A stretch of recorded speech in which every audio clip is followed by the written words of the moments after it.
I'm lost in your haze where the lights are low, drowning in the depths of your eyes. I'm ready to go. In the shadows we'll find our way. Through the night our love will stay. In your love I'm lost, I'm found. In your heart my hope is bound. Forever I'll be yours, you'll be mine. Lost in your haze, our love will shine.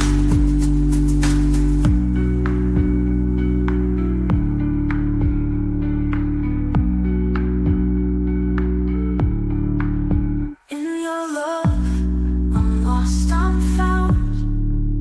In your heart, my home is bound. Forever I'll be yours, you'll be mine. Lost in your haze, our love will shine.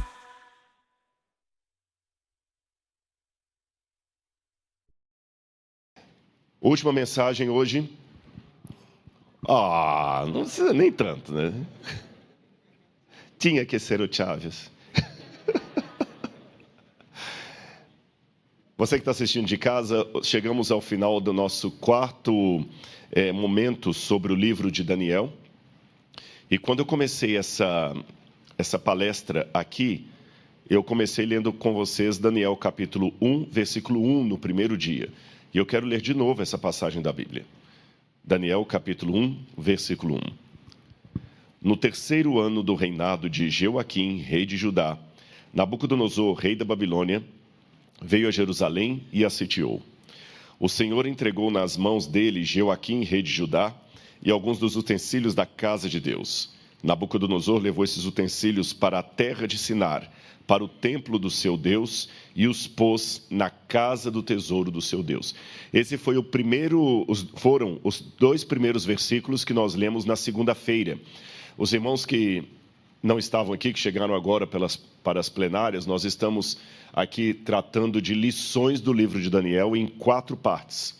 Segunda fizemos uma, terça outra, quarta, como foi feriado no Brasil, não tivemos. Ontem foi a penúltima e hoje a última lição de Daniel. A arqueologia conseguiu comprovar a historicidade desse fato.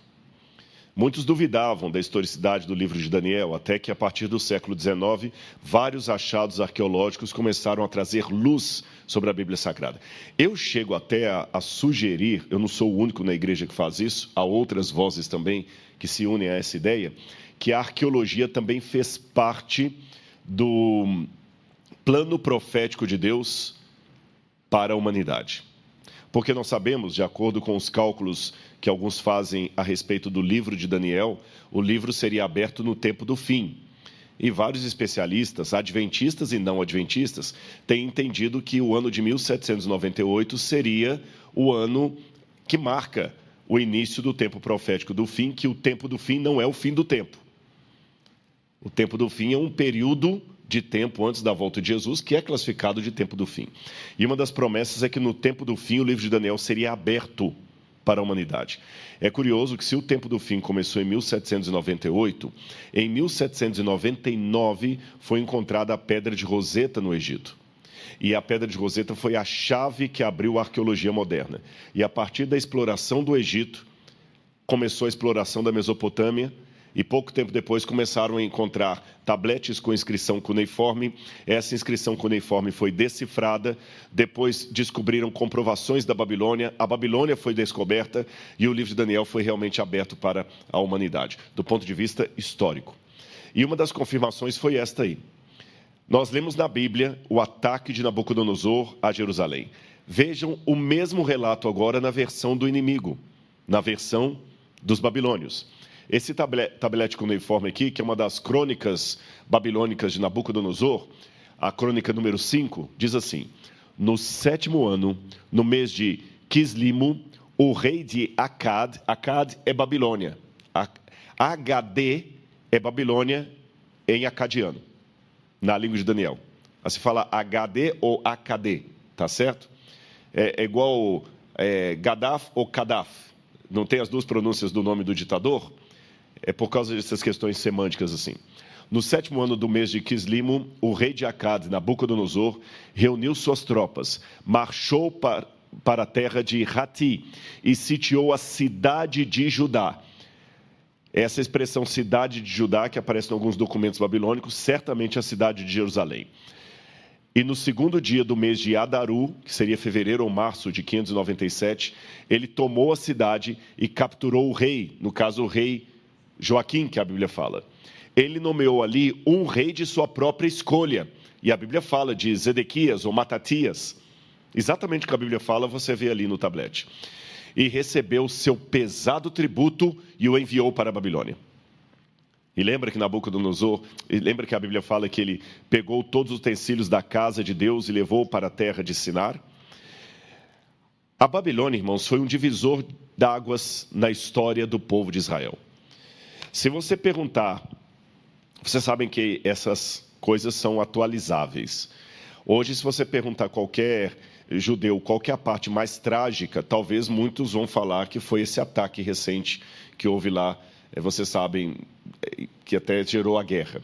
Mas se você fizesse a mesma pergunta há 2 anos atrás, qual que é a parte mais triste da história dos judeus, eles iam falar o Holocausto nazista de Adolf Hitler. Só que se antes do Holocausto você perguntasse assim, qual foi a maior tragédia do povo hebreu, eles não iam falar a Inquisição. Eles não iam citar a Inquisição. Eles não iam citar nenhuma perseguição. Sabe qual que era a maior tragédia? A Babilônia. A Babilônia, na história do povo hebreu, foi a tragédia pior. Foi um trauma maior do que a escravidão no Egito, foi maior do que a perseguição na época de Assuero, foi maior do que a perseguição na época de Epifânio, Antíoco Epifânio, foi maior do que o ataque dos romanos. A Babilônia sempre foi aquele emblema traumático da pior coisa. E eu explico as razões. Quando eles foram para o Egito, eles foram voluntariamente como família. Quando eles foram para a Babilônia, foram forçados. Existe uma diferença entre você ser humilhado quando tem 16 anos de idade e está começando no serviço e ser humilhado agora, que você já é alguém respeitado, um líder da igreja. A humilhação dói mais, muito mais.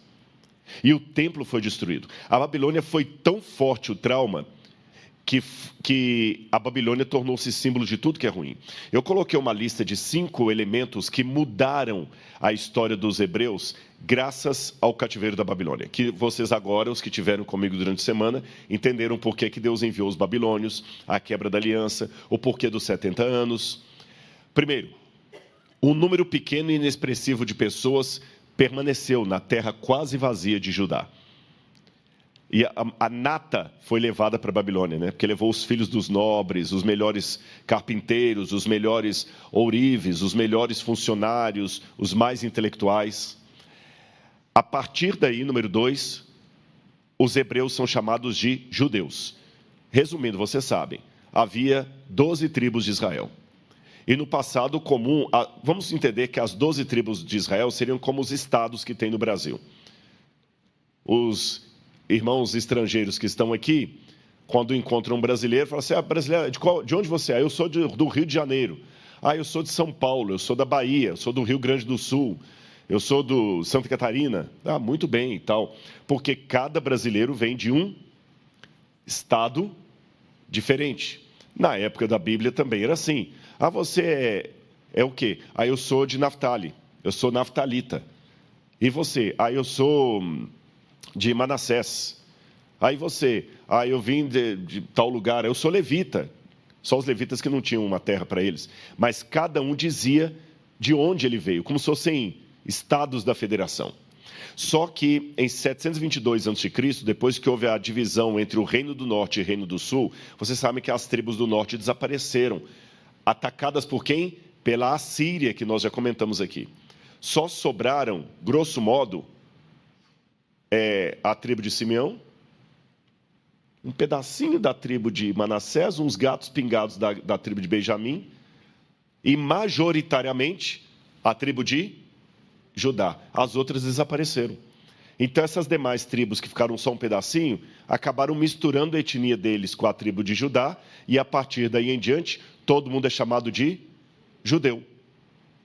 Ficou claro? Número 3. Babilônia, como eu falei, tornou-se símbolo do mal, dos inimigos, do trauma. Na época de Jesus, o grande inimigo do povo de Deus era Roma. Mas, em maneira codificada, eles não falavam Roma, falavam Babilônia. Por isso que quando eu li aquela questão da imagem da Áshera, montada no animal, que eu falei com vocês que João vê aquela imagem no Apocalipse capítulo 17, termina dizendo, a mulher que você viu que se assenta sobre o animal é a cidade que domina sobre os reis da terra, que está assentada sobre 7 colinas. Roma. Número 3. Perdão, tem 2-3 ali, né? O 3b. O judaísmo se redesenhou a partir disso. Começaram as sinagogas, porque como o templo estava destruído, agora eles começaram a criar sinagogas. Surgiram partidos como os fariseus, novo calendário, novo idioma. Você sabia que na época de Jesus, os judeus não falavam hebraico correntemente, falavam aramaico. E até aquele hebraico que se ensina na faculdade de teologia, né, professor Adolfo, que ele não é hebraico, aquele é aramaico. Aquelas letras ali são letras que são modificadas a partir do aramaico. Porque as letras hebraicas antes do cativeiro eram diferentes. Na época de Jesus, até o calendário mudou. Por exemplo, o primeiro mês do ano no calendário hebraico é o mês de Aviv. Aviv significa primavera, tanto é que Tel Aviv, colina da primavera. Agora não era mais Aviv, era o mês de Nissan, que é um nome pagão.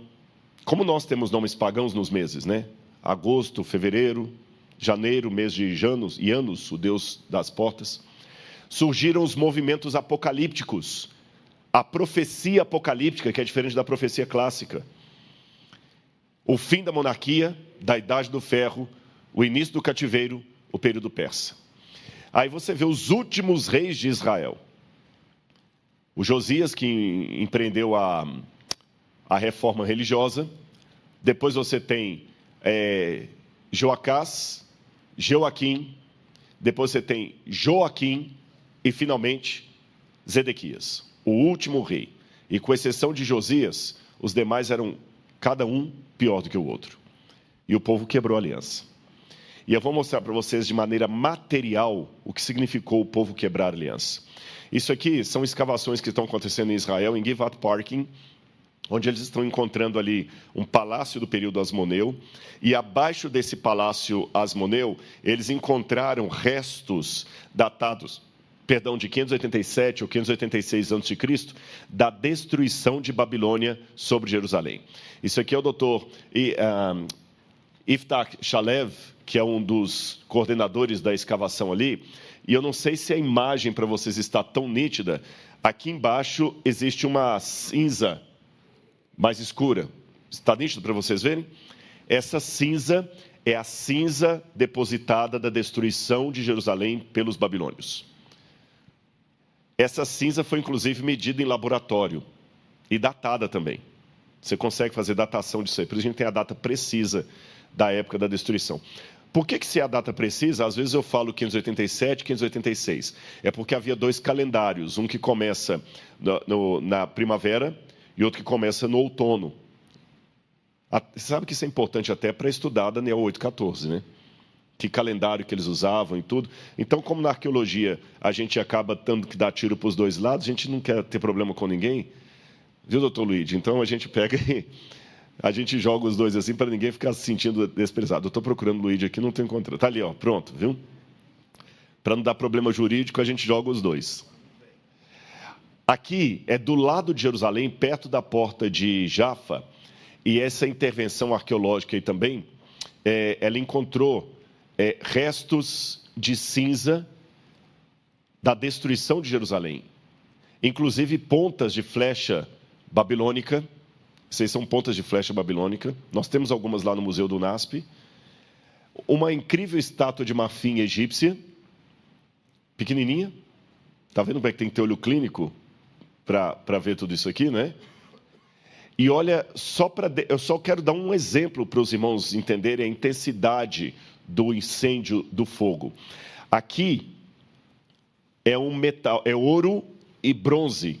Algum metal de ouro, algum objeto de ouro e de bronze que foi destruído pelo incêndio. Veja como o ouro e o bronze ficaram retorcidos. calcula-se que foi uma temperatura acima de 900 graus Fahrenheit, ou 500 graus Celsius. 500 graus Celsius foi o fogo da Babilônia. Lembra que eu falei com vocês da teologia físico-contextual? No primeiro dia, colocar a Bíblia dentro do contexto? Isso é teologia físico-contextual. Agora você sabe até a temperatura da destruição do fogo de Jerusalém por Nabucodonosor. Ou, se quiser falar em linguagem teológica, olha quão quente é o fogo que destrói aqueles que quebraram a aliança. Imagina o lago de fogo. Agora eu vou terminar a minha palestra aqui com uma coisa que me chocou muito e de um estudo recente. Nós demos várias ênfases aqui em Daniel, o sentido da expressão sai de Babilônia, povo meu, que é dito no Apocalipse, inspirado em Jeremias, é claro. Vocês entenderam agora a força do sai dela, povo meu? Mas aqui eu tenho uma notícia muito triste para dar para os irmãos. Esses tabletes cuneiformes aí foram encontrados recentemente numa coleção privada. Estavam numa coleção particular e não tinham sido decifrados. Hoje, descobriu-se que uma grande parte desses tabletes, são mais de 200, eles são cartas, recibos, correspondência, anotações dos judeus que estavam no cativeiro da Babilônia. Então, pela primeira vez na história da arqueologia, nós conhecemos a história do cativeiro da Babilônia a partir de elementos da vida diária dos que foram levados cativos. A Bíblia não conta toda a história, irmãos. A Bíblia resume. A Bíblia só fala assim, de Nabucodonosor veio e levou os jovens, e levou os judeus e tudo. A Bíblia só conta isso. Então, uma coisa que a arqueologia faz não é complementar o texto bíblico em sentido doutrinário, mas é ampliar a história que a Bíblia conta, às vezes, só assim, de maneira capsular. Hoje a gente já tem até uma ideia, mais ou menos, para onde o povo de Israel pode ter sido levado nessa região aqui, perto do rio Quebar, que fica mais ou menos entre o rio Quebar e aqui Borsipa e o Eufrates aqui, num dos braços, nesse lugar mais manchado aqui, que a gente chama de o território dos judeus. São 200 tabletes. E eles até, inclusive nesses tabletes mencionam o território como sendo Al-Yahudu. Al-Yahudu, em sumeriano, significa dos judeus. Dos judeus. Lembra que eu falei que agora todos eram chamados judeus? E eles foram adquiridos por um vendedor, e eles foram datados entre 572 e 477 a.C., 15 anos após a destruição. E eles dão um vislumbre do trabalho da terra na Judeia, no esquema de terra por serviço. Eles mostram que alguns judeus eram bastante empreendedores, alguns empregos garantidos até na administração babilônia. Vamos ler Jeremias capítulo 29, versículo 4 a 7. Jeremias 29, verso 4 a 7. O contexto aqui de Jeremias, quando ele manda uma carta para os cativos, é que os falsos profetas diziam assim, não, o cativeiro da Babilônia não vai durar nada. Daqui a poucos meses o pessoal está de volta. Aí Jeremias falou, não, vocês vão ficar lá muito tempo. Posso ler? Jeremias 29, 4 a 7. Assim diz o Senhor dos Exércitos, o Deus de Israel, a todos os exilados que eu deportei de Jerusalém para a Babilônia. Construam casas e morem nelas. Plantem pomares e comam seu fruto. Casem e tenham filhos e filhas. Escolham esposas para os filhos de vocês e deem suas filhas em casamento para que tenham filhos e aumentem em número. Não diminuam aí na Babilônia. Procurem a paz da cidade para onde eu os deportei e orem por ela ao Senhor, porque na sua paz vocês terão a paz. Só essa última parte aqui daria toda uma explanação, né? Até para a gente pensar no sentido ético, como é que a gente tem que falar dos governos. Eles não estavam com um bom governo ali, não. Eles estavam com Nabucodonosor, o opressor. E Deus não mandou que eles queimassem pneu em praça pública, nem fizessem levante. Orem pela paz da cidade. Orem pela paz. Mas isso seria uma outra conversa. O ponto é que esses tabletes cuneiformes ilustram essa passagem de Jeremias, só que com um agravante. Deus falou, eu quero que vocês cresçam na Babilônia para voltar. eles não quiseram voltar. Esse aqui é um trabalho feito por Peirce e Wunsch, que é uma alemã, e é todo o trabalho documental desses tabletes cuneiformes. E para resumir, para não ficar cansativo para vocês, o que a gente descobriu ali?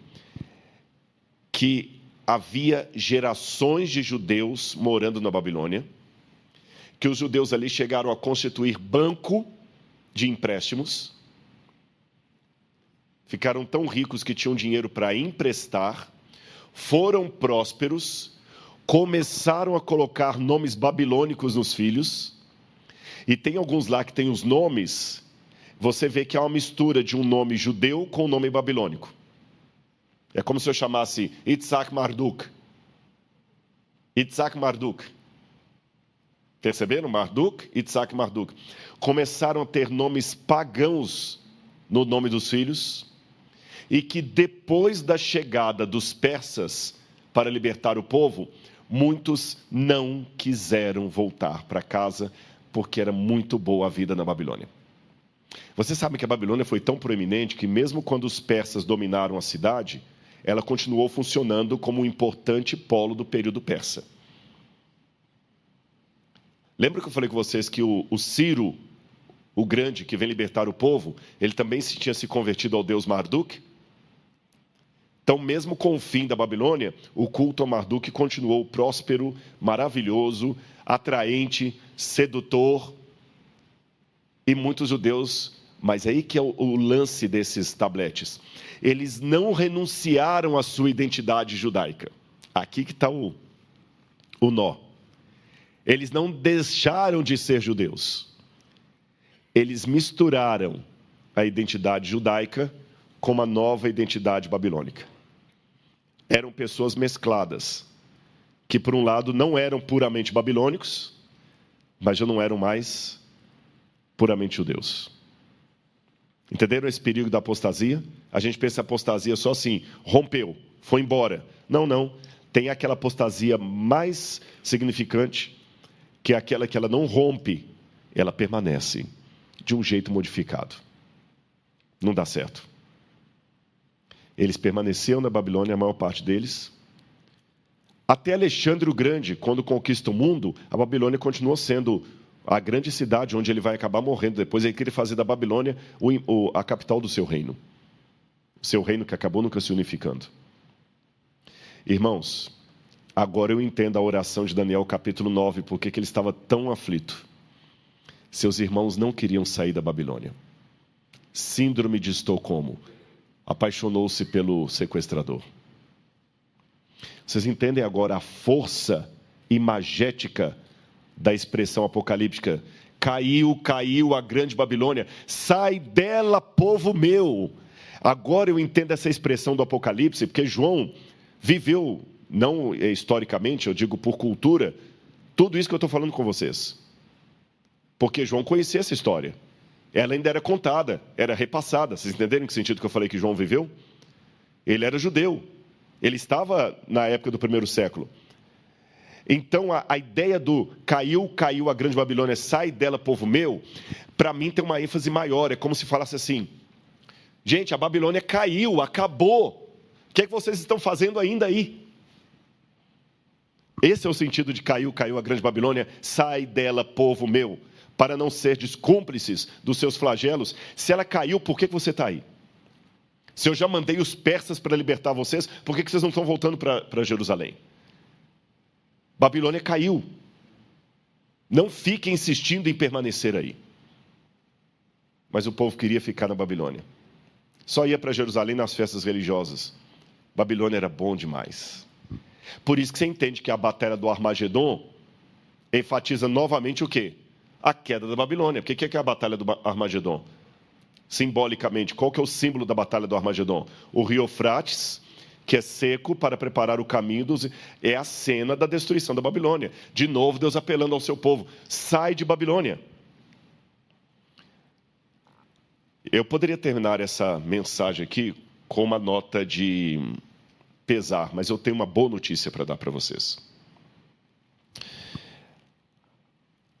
Essa posição teológica que eu vou apresentar aqui não é exclusiva dos adventistas, não. Eu a encontro até no catecismo da Igreja Católica. Ela está no catecismo, ela está em vários autores da Reforma Protestante, que antes da volta de Jesus, haverá uma grave crise no meio do povo de Deus. Uma crise sem precedentes. Uma crise da qual eu tenho até medo de estar vivo para presenciar. Não minto para os irmãos, não. Não vou bater no peito e falar, não, eu quero. Porque vai ser uma coisa terrível. A igreja estará prestes a cair. Quando eu falo prestes, mas eu tenho uma boa notícia. Ela não cairá. Porque Deus tem o seu remanescente. E é o único lugar onde eu não posso ser educado e dar o lugar para minha esposa é nessa hora. No que diz respeito à salvação, você tem que estar lá. Você não pode dar seu lugar nem para sua esposa. Você tem que estar lá. E Daniel, todo dia que ele passava ali na Babilônia, ele via no museu do Nabucodonosor os utensílios que Nabucodonosor havia levado para lá. Eu vou pedir só licença a vocês, porque esse pedaço da mensagem que eu vou contar agora, eu vou ter que contar à noite também, porque pediram para fazer uma apresentação do museu, e essa parte vai ser repetida. Se vocês não se importam de ouvir 2 vezes, eu quero contar a história desse tijolo aqui. Quando o Museu do NASP era apenas uma salinha lá na biblioteca, e anos ficou naquela situação ali, um pastor aposentado chamado Paulo Barbosa foi lá e viu que nós tínhamos vários tabletes com inscrição cuneiforme. E ele falou, eu tenho lá em casa um tijolo com esses desenhos, eu vou trazer para vocês. Eu falei, como, pastor? Porque o pessoal trabalhava no Iraque, em construção civil, e um irmão trouxe isso lá do Iraque, levou para o Espírito Santo, lá onde eu morava. Aí me deu de presente, eu fiquei com isso aí durante 30 anos, dando aula na escola adventista, levava para casa, mas nunca soube o que é isso. Eu peguei o carro, vazei na casa dele. Quando ele colocou o tijolo na minha mão, eu falei, pastor, isso aqui não é desenho, isso aqui é inscrição acadiana. Ele falou, o que está escrito aí? Eu falei, não dá para ler, igual você lê a Folha de São Paulo, o jornal daqui do Brasil. Mas em arqueologia a gente estuda egípcio e acadiano. Felizmente eu tinha feito egípcio e acadiano. Aí eu comecei a decifrar o tijolo, eu traduzi. E na primeira linha, onde você tem uma estrelinha, você lê Dingir. Essa língua não é alfabética, ela é silábica. Aqui você tem Dingir. Eu não sei se está funcionando o laser aqui, o pointer, tá? Eu acho que eu tenho que apontar para cá. Tudo bem, não tem problema não. Se não funcionar...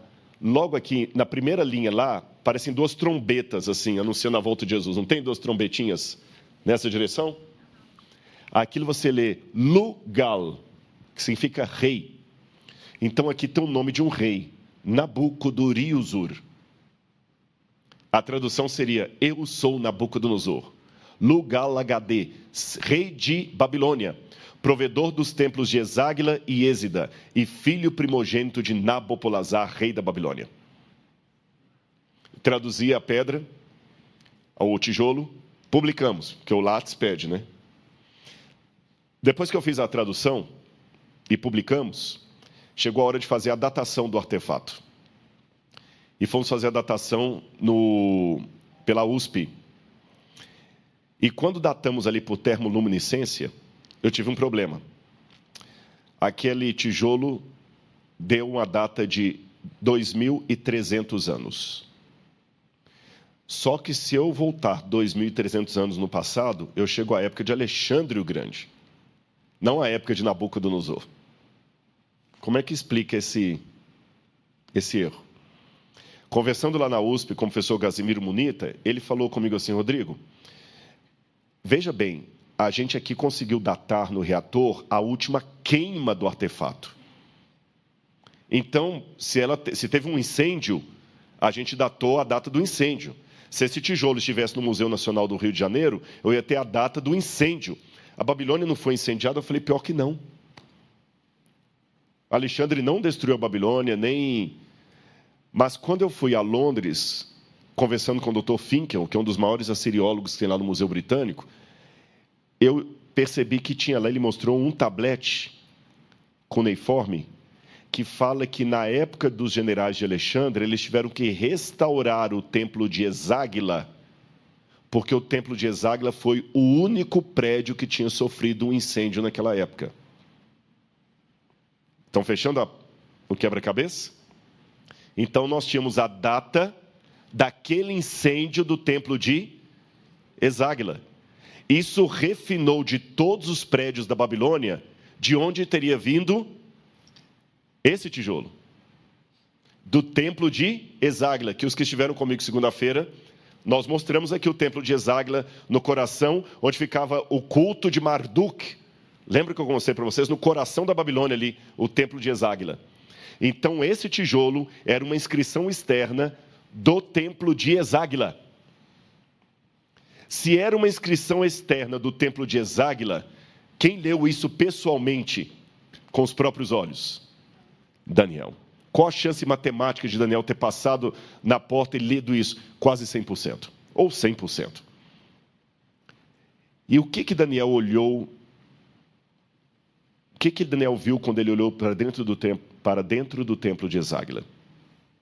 Os utensílios do templo de Jerusalém. Eu fico imaginando o profeta Daniel passando a mão dele naquelas paredes de Eságuila, quem sabe nessa inscrição, e lendo com uma facilidade maior do que eu poderia ler, e olhando lá dentro na porta e vendo os objetos sagrados de Jerusalém, agora no museu. Daniel estava cansado, idoso, não entendia as profecias. Daniel foi o pior especialista em Daniel. Não é verdade, né? E Deus, calma, Daniel, você está idoso, descansa.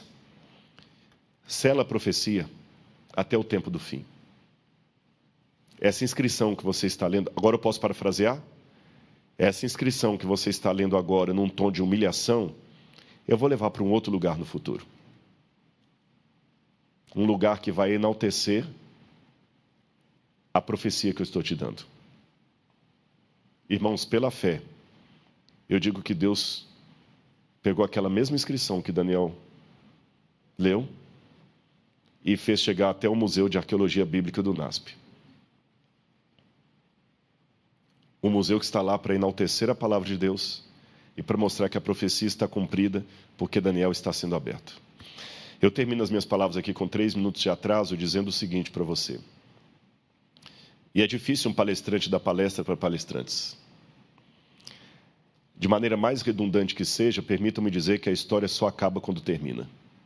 Hoje você pode estar se sentindo na situação de Daniel, humilhado, vendo uma situação que você não entende, vendo um caos que parece não ter saída, e o inimigo prosperando, e Marduk parece que é o grande Deus, e tudo aponta que a Babilônia é melhor do que Jerusalém, e os seus irmãos de fé estão querendo ficar na Babilônia, não estão querendo voltar para Jerusalém, e tudo mais, e tudo parece perdido. Calma. A história só acaba quando termina. Quem é Nabucodonosor hoje na fila do pão? Mas a inscrição dele está lá no museu, mostrando que Yahweh é maior do que Marduk. Lembre disso na sua vida. Toda vez que você sentir dificuldade, lembre dessa história, desse tijolo que Deus permitiu que chegasse ao NASP. Que Deus abençoe vocês. Como eu disse, vocês vão ouvir esse pedacinho só esse pedaço da história do tijolo. Eu vou ser obrigado a contar a Tati, que faz parte da programação. Vocês vão ouvir 2 vezes, tá bem? Que Deus abençoe a todos. Muito obrigado pelo carinho, pelo presente. Eu agradeço em meu nome e da Laura todo o conforto que vocês deram para nós, espiritual e emocional também. Vamos fazer a oração final? Querido Pai, muito obrigado, Senhor, por Tua bênção, por Tua ajuda. Obrigado pelas profecias de Daniel e pelas lições que nós tiramos desse livro. Que a Tua graça esteja conosco hoje e sempre, Senhor. Perdoa os nossos muitos pecados e dá-nos a Tua graça, Senhor. Dá-nos a Tua guia. Dá-nos a esperança que muitas vezes nos falta. Eu faço essa prece, Senhor, não em meu nome, mas em nome de Jesus. Amém. Que Deus abençoe a todos. Obrigado.